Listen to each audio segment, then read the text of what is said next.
নমস্কার। UGC NTA যে net পরীক্ষা জুন মাসে ক্যান্সেল হয়েছিল তার আবার নতুন শিডিউল দেওয়া হয়েছে।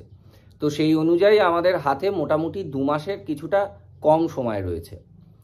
এই শেষ কয়েকদিনে আবার আমাদের নতুন করে প্রস্তুতি নিতে হচ্ছে এবং আমাদের বিভিন্ন খামতিগুলোকে আমরা আগের পরীক্ষায় বুঝতে পেরেছি, সেটাকে একটা মেকআপ করার জায়গা বা সুযোগ আমরা পাচ্ছি। তো এই সুযোগের সদ্ব্যবহার করতে হবে। আমি আগামী কয়েকদিন নিয়মিতভাবে ইউজিসি এনটিএ নেট পরীক্ষার জন্য জেনারেল পেপার এবং বাংলা সাবজেক্টের জন্য মডিউল ভিত্তিক এবং সামগ্রিকভাবে বেশ কিছু আলোচনার ভিডিও দিচ্ছি। যারা এই চ্যানেলটি সাবস্ক্রাইব করেছেন তাদের কাছে তো ওই বেল বাটনটি টিপে দিলে তাদের কাছে আপডেট চলে যাবে নতুন ভিডিও দিলে। আর যারা সাবস্ক্রাইব করেননি তাদের যদি মনে হয় যে এই ভিডিওগুলো তাদের কাজে লাগবে তাহলে তারা সাবস্ক্রাইব করতে পারে। নেটের ভিডিও শেষ হয়ে গেলে আমি তারপরে, যেহেতু পিএসসির বিভিন্ন কম্পিটিটিভ পরীক্ষারও শিডিউল দিয়ে দিয়েছে ক্যালেন্ডার, সেই অনুযায়ী আমরা ডাব্লিউবিসিএস এর জন্য একদম প্রিলিমিনারি যে 8টা বিষয় রয়েছে সেই 8টা ইউনিট ধরে আলোচনা শুরু করব। আগে আমরা এই নেটের জন্য জেনারেল পেপার এবং বাংলা সাবজেক্টের বিষয়ভিত্তিক আলোচনা শুরু করব। তো আজকে প্রথম ক্লাস। এই প্রথম ক্লাসে আমি যেটার ওপর জোর দিচ্ছি যে অধিকাংশ ছাত্রছাত্রীরা যারা পরীক্ষা দিয়ে জানিয়েছেন যে এই নেট পরীক্ষা বা আগামী গত কয়েক বছরের যে নেট পরীক্ষা তাতে যে ধরনের প্রশ্নপত্র আসছে সেই প্রশ্নগুলো বেশিরভাগ ক্ষেত্রে মুখস্থ করা আক্ষরিক অর্থে অসম্ভব এবং সম্ভবত পরীক্ষক নিজে পরীক্ষা দিলেও 100 পাবেন না। কিন্তু দেখুন, আমি একটা বিষয় বলি, আমি যখন ফুটবল খেলতে নামছি তখন অফসাইডের নিয়ম আমার কাছে যদি খারাপও লাগে কিছু করার নেই। আমাকে যদি ফুটবল খেলতে হয় অফসাইডের নিয়ম মেনেই আমাকে খেলতে হবে। আমি নিজেও জানি এবং এই চ্যানেলে এর আগে বহুবার বলেছি যে অধ্যাপক নিয়োগের পরীক্ষা, অধ্যাপক হওয়ার জন্য যে এলিজিবিলিটি তার পরীক্ষা হচ্ছে ইউজিসি নেট। সেখানে শুধুমাত্র মাল্টিপল চয়েস কোশ্চেন দিয়ে কারুর কিন্তু ঠিক মূল্যায়ন করা সম্ভবপর নয়। বড় প্রশ্ন অবশ্যই রাখতে হবে। শুধুমাত্র মাল্টিপল চয়েস কোশ্চেন দিয়ে একজন ক্লাসরুমে 1 ঘন্টার ক্লাস নেওয়ার যোগ্য কিনা সেটা কিন্তু বোঝা সম্ভব নয়। কিন্তু কি করা যায়, যেহেতু আমাদের হাতে নেই এই নিয়মের পরিবর্তন, সেটা রয়েছে ইউজিসির হাতে। সেই জন্য ইউজিসি কর্তৃপক্ষ যদি সদিচ্ছায় পুরনো সিস্টেমে ফিরে যায়, যে সিস্টেমে আমাদের সময় যেরকম ছিল যে এমসিকিউও ছিল, আবার বড় প্রশ্নও লিখতে হতো, 40 নম্বরের এসেও লিখতে হতো, সেই সিস্টেমে যদি ফিরে যায় তাহলে আমার মনে হয় যে যোগ্য পরীক্ষার্থীরা তাড়াতাড়ি নেট পরীক্ষায় উত্তীর্ণ হতে পারবেন। এইভাবে এমসিকিউ মুখস্থ করা কারুর পক্ষেই সম্ভবপর নয়। কিন্তু এইগুলো আমাদের আপাতত সরিয়ে রাখতে হবে। আমরা যারা ফর্ম ফিল আপ করেছি, অনেক টাকা দিয়ে ফর্ম ফিল আপ করেছি, তারপর পরীক্ষা দিয়েছি, পরীক্ষা ভালো হয়েছে, মন্দ হয়েছে, মোটামুটি হয়েছে, তারপরে গিয়ে আমরা দেখছি পরীক্ষা ক্যান্সেল হয়ে গেছে, আমাদের কিন্তু আরেকবার দ্বিতীয় সুযোগ পেয়েছি আমরা। এই সুযোগের সদ্ব্যবহার করার জন্য এবং আগামী নেট পরীক্ষার সিলেবাস যদি ধরে নিয়ে অপরিবর্তিত আছে বা কোশ্চেন প্যাটার্ন, তাহলে আমরা এই ফরম্যাট মেনে নিয়ে আমাদের সফল হতে হবে। তার জন্য আমরা কি করতে পারি? প্রথম কথা, 1 নম্বর পয়েন্ট, 100% উত্তর ঠিক করার কোনো দায় আমাদের নেই। 100-এ 100 পেতে হবে না, 200-এ 200 পেতে হবে না, 300-এ 300 পেতে হবে না। আমরা দেখেছি মোটামুটি করে 70%-এর কাছাকাছি নম্বরে জেআরএফ পাওয়া যায়। তাই যদি হয়, তার থেকে কমেও পাওয়া যায় প্রশ্ন যদি কঠিন হয়। তাই যদি হয় তাহলে 100টার মধ্যে 70টা প্রশ্ন ঠিক, 30টা প্রশ্ন আমাদের ভুল হতে পারে, সেই সম্ভাবনা রয়েছে। এটা আমরা প্রথমেই নিজেকে বোঝাবো যে 100টা প্রশ্নই আমরা করতে পারবো, এরকম কোনো বিষয় নেই। দ্বিতীয় পয়েন্ট, আমরা বিগত কয়েক বছরের নেট পরীক্ষা দেখছি যে ডাইরেক্ট যে প্রশ্ন, অর্থাৎ একদম জ্ঞানমূলক যাকে প্রশ্ন বলা হয়, যে এই বইটি কে লিখেছে বলে 4টি অপশান, এই ধরনের প্রশ্ন কমে আসছে। তার বদলে যেটা আসছে ক্রম অনুসারে সাজানো, কলাম ম্যাচিং, এই ধরনের প্রশ্ন বেড়ে যাচ্ছে। এবং অনেকেই ব্যঙ্গ করে বলছে, আমি নিজেও বিভিন্ন মহলে বলেছি, এই যে ক্রম অনুযায়ী সাজানো, একটা বই কি গোটা মুখস্থ করা কারুর পক্ষে সম্ভব? যিনি প্রশ্ন তৈরি করছেন তার পক্ষেও সম্ভবপর নয়। কিন্তু এটা এখন আমাদের ভাবলে চলবে না। আমরা যারা পরীক্ষা দিতে চলেছি আমাদের তো এই প্যাটার্ন ফলো করেই প্রস্তুতি নিতে হবে। পদ্ধতিটা খারাপ, প্যাটার্নটা খারাপ, এমসিকিউ পুরোটার করলে সঠিক মূল্যায়ন করা সম্ভবপর নয়, আমরা সব মানছি। কিন্তু আমরা যারা পরীক্ষা দিচ্ছি আমাদের হাতে তো এই প্যাটার্ন চেঞ্জ করার কোনো জায়গা নেই। ফলত এই প্যাটার্ন মেনে যদি নেট পরীক্ষায় সফল হতে হয় এবং নেট পরীক্ষা ছাড়া এখন পিএইচডি করা কার্যত অসম্ভব এবং অধ্যাপক নিয়োগের পরীক্ষায় বসাও অসম্ভব। তাহলে আমাদের নেট পরীক্ষাটা উত্তীর্ণ হতে হবে। তো সেই জন্য প্রথম ক্লাসে আমি চেষ্টা করছি এই যে ক্রম অনুসারে সাজানো এবং কলাম ম্যাচিং এই জাতীয় প্রশ্নের জন্য আমরা কিভাবে প্রস্তুতি নেব।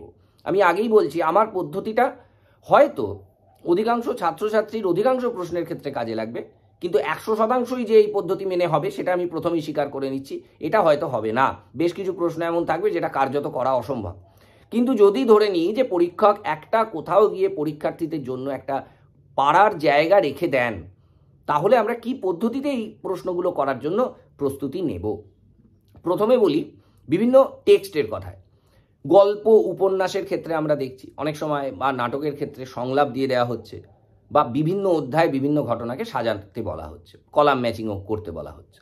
তো এইগুলোর ক্ষেত্রে আমি প্রথমেই বলবো যে আমরা যে টেক্সটগুলোকে পড়ছি সেই টেক্সটগুলোর মূল ঘটনাকে আমরা চার্টের মাধ্যমে লিখে সেটা আমরা বাড়িতে যে জায়গাটায় পড়াশুনো করি বা যে দেওয়ালটিতে অনেক বেশি তাকাই সেখানে ঝুলিয়ে রাখা, আটকে রাখা, এবং সেই চার্টটাকে লিখে লিখে বারবার করে মুখস্থ করা এবং বারবার করে দেখা। চর্যাপদের ক্ষেত্রে আমি আগেই বলেছিলাম পুরনো ভিডিওতে যে চর্যাপদের প্রত্যেকটা পদের নাম ক্রমানুসারে, রচয়িতার নাম, রাগরাগিনী, এগুলো পরপর পরপর লিখতে। তো আমরা দেখেছি যে বিগত নেটেতে কিন্তু ওই রাগরাগিনীর সঙ্গে চর্যার প্রথম পদের একটা সাজসজ্জা সেটা কিন্তু প্রশ্নে এসছে। এবার গল্প উপন্যাস চর্যাপদ এগুলোর ক্ষেত্রে আমরা এইভাবে চার্ট বানালাম। গল্প উপন্যাসের ক্ষেত্রে, বিশেষ করে উপন্যাসের ক্ষেত্রে, উপন্যাসের একদম অধ্যায় ভিত্তিক, পরিচ্ছেদ ভিত্তিক আমরা পরপর লিখে নিলাম। প্রত্যেকটা অধ্যায়ের যে মূল ঘটনা সেটাকে লিখলাম তার পরের কলামে, মূল ঘটনাগুলো পরপর অর্ডারে কিভাবে আসছে উপন্যাসে। তারপরের কলামে যে চরিত্রগুলো, কোনো চরিত্রের প্রথম প্রবেশ হচ্ছে হয়তো তৃতীয় পরিচ্ছেদে, তাহলে তৃতীয় পরিচ্ছেদে আমরা লিখব যে এই চরিত্রটি প্রথমবার এলো। কোনো চরিত্রের মৃত্যু হচ্ছে কোন পরিচ্ছেদে, কোনো চরিত্রের বিবাহ বা অন্য কোনো উল্লেখযোগ্য ঘটনা উপন্যাসের নিরিখে, এগুলোকে আমরা লিখব। এক বছর এসেছিল যে বিভিন্ন চরিত্রের ডেসক্রিপশন, অর্থাৎ কে লম্বা কে বেঁটে, প্রশ্নগুলো হাস্যকর হয়তো, কিন্তু আমাদের যদি আবারও বলছি পরীক্ষায় উত্তীর্ণ হতে হয় এই ধরনের হাস্যকর প্রশ্নকে ঠিক করে আসতে হবে, তারপরে আমরা বাইরে এসে হাসবো। কিন্তু ভুল করে এসে বাইরে এসে প্রশ্নের সমালোচনা করে আমরা কিন্তু নম্বর পাবো না।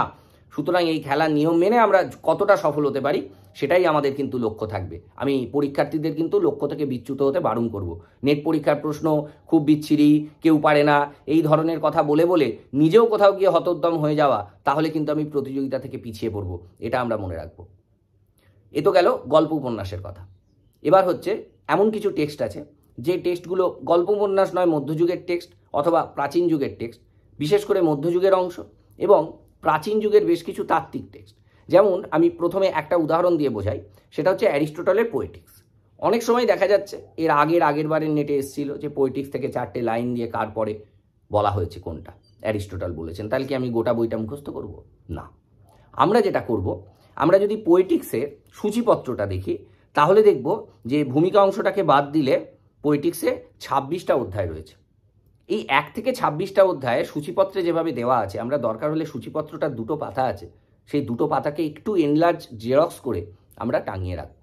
তাহলে আমরা দেখব যে আমরা ধরুন প্রথমে একটা দিয়েছে, সজ্জায় দিয়েছে যে কাহিনীর ঐক্য, কাহিনীর ত্রয়ী ঐক্য নিয়ে বলা হয়েছে একটা বাক্য। তারপরে হয়তো ভাগ্যের পরিবর্তন নিয়ে বলা হয়েছে, তারপরে হয়তো চরিত্র নিয়ে বলা হয়েছে, চরিত্র রচনার আদর্শ। এবার আমরা এই যে অর্ডারটা সাজাবো, আমরা যদি সূচিপত্রটা মনে রাখি পরপর, তাহলে দেখব যে কাহিনীর ঐক্য বলা হচ্ছে 8ম পরিচ্ছেদে, ভাগ্যের পরিবর্তন বলা হচ্ছে 13শ পরিচ্ছেদে এবং চরিত্র রচনার বৈশিষ্ট্য হচ্ছে 15শ পরিচ্ছেদে। তাহলে আমরা এই সূচিপত্রটা মনে রাখলে কিন্তু ওই বাক্যটা থেকে আমরা আন্দাজ করতে পারবো যে বাক্যটা কী নিয়ে বলা হচ্ছে, ফলে ওটা কততম পরিচ্ছেদে থাকার সম্ভাবনা বেশি। এভাবে কিন্তু আমরা সঠিক উত্তরের দিকে অনেক বেশি কাছাকাছি যেতে পারি। আমি আগেও বলেছি, এখনও বলছি, এইভাবে হয়তো 100% ক্রম আমরা সাজাতে পারবো না, কিন্তু আমাদের নেট পরীক্ষায় 100% প্রশ্ন ঠিকও করতে হবে না। এইভাবে যদি আমরা নিজেদেরকে তৈরি করি তাহলে আমরা কিন্তু অনেকটা বেশি পারবো এই ধরনের ক্রম অনুসারে সাজানো কি কলাম ম্যাচিংয়ের প্রশ্ন। তাহলে আমরা কি করব? আবার বলছি, স্বাভাবিকভাবে যে আমরা গল্প উপন্যাসের ক্ষেত্রেও চার্ট ধরে করব, আর অন্যান্য যে বইগুলো রয়েছে সেখানে সূচিপত্রটাকে মনে রাখার চেষ্টা করব। একটা মডিউল নিয়ে প্রচুর অসুবিধা হয়, সেটা হচ্ছে রবীন্দ্র সাহিত্যের মডিউল। যেমন ধরা যাক চিত্রা কাব্যগ্রন্থ, তাতে কবিতার প্রথম লাইন দিয়ে অনেক সময় কোনটা আগে লেখা হয়েছে কোনটা পরে লেখা হয়েছে সাজাতে দেয়, আবার কবিতার আকার হিসাবেও সাজাতে দিতে পারে, কবিতার লেখার তারিখ হিসাবে সাজাতে দিতে পারে। এবার প্রত্যেকটা কবিতার নিচেই তারিখ রয়েছে, সেটা নিয়ে অসুবিধা নেই। সমস্যা সেটা হচ্ছে এতগুলো কাব্যগ্রন্থ, এতগুলো কবিতাকে আমরা কিভাবে ডিল করব।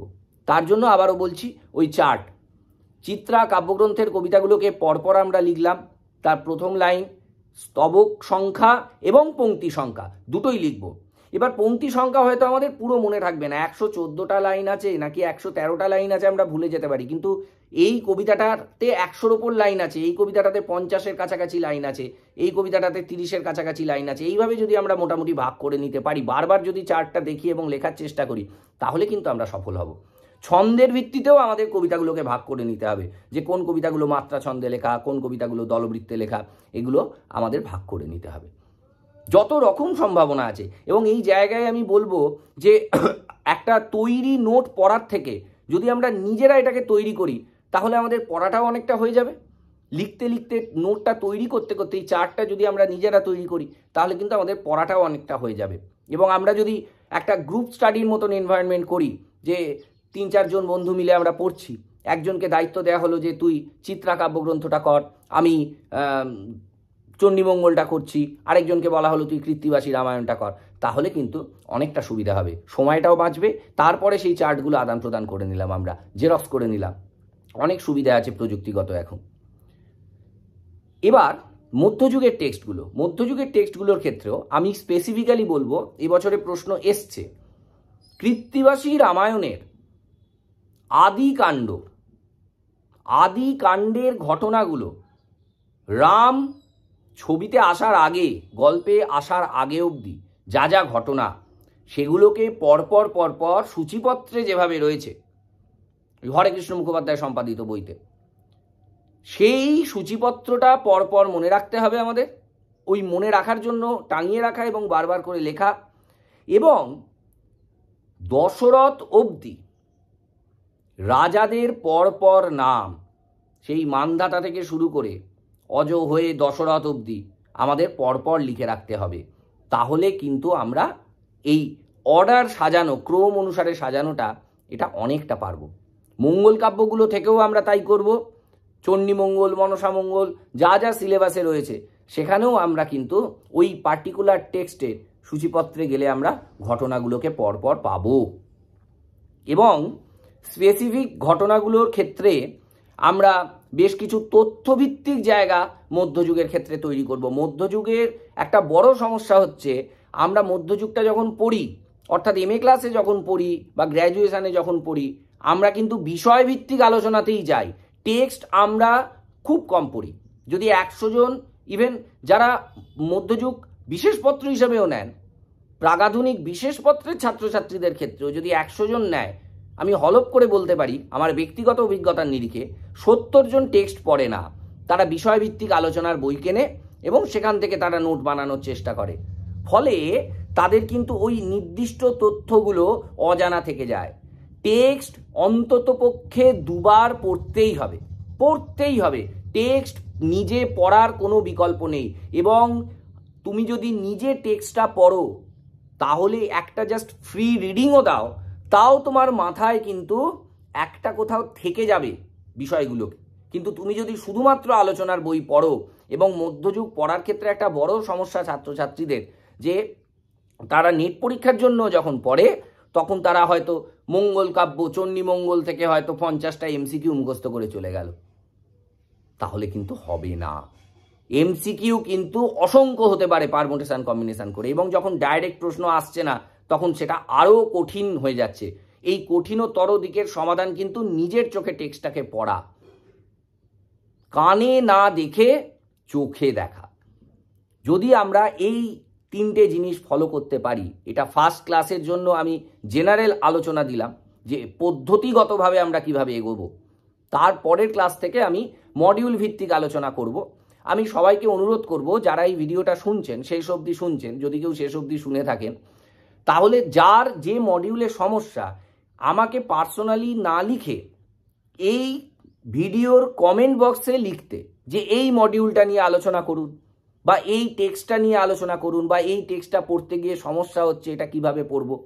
আমি ছাত্রছাত্রীদের যা দাবি সে অনুযায়ী পরের ভিডিওর বিষয় ঠিক করতে চাই, কিন্তু অনেকেই শেষ অবধি শোনে না, ফলত তারা আর এই অংশটা বুঝতে পারে না যে তাদের কমেন্ট বক্সে লিখতে বলা হচ্ছে, এবং কমেন্ট বক্সে লিখলে পরপর কমেন্টগুলো আসলে আমি বুঝতে পারবো যে এরপরে কোন মডিউলটা বেশি দরকারি। এই মোটামুটি বক্তব্য। আমরা এরপরে মডিউল ভিত্তিক আলোচনা যাব পরের ক্লাস থেকে। আপাতত এইটুকুনি। আবারও বলছি যে মানসিকভাবে ভেঙে না পড়ে, নেটের প্রশ্ন পারা যায় না এই ধরনের একটা বিষয় যে ছড়িয়ে দেওয়া হচ্ছে, এটাতে কিন্তু আখেরে যারা নেটটা এখনো পায়নি তাদের ক্ষতি। এটা ভেবে কোনো লাভ নেই।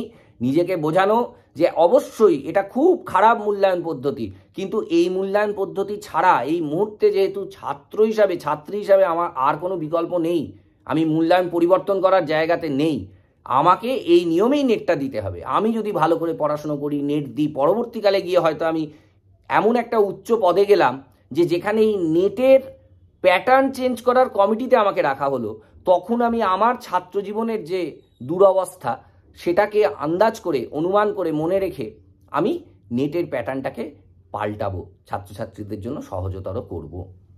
তো সেইটার জন্য আমাদের কিন্তু এই কোট আনকোট খারাপ পদ্ধতিতেই নেটটাকে পাস করতে হবে আগে।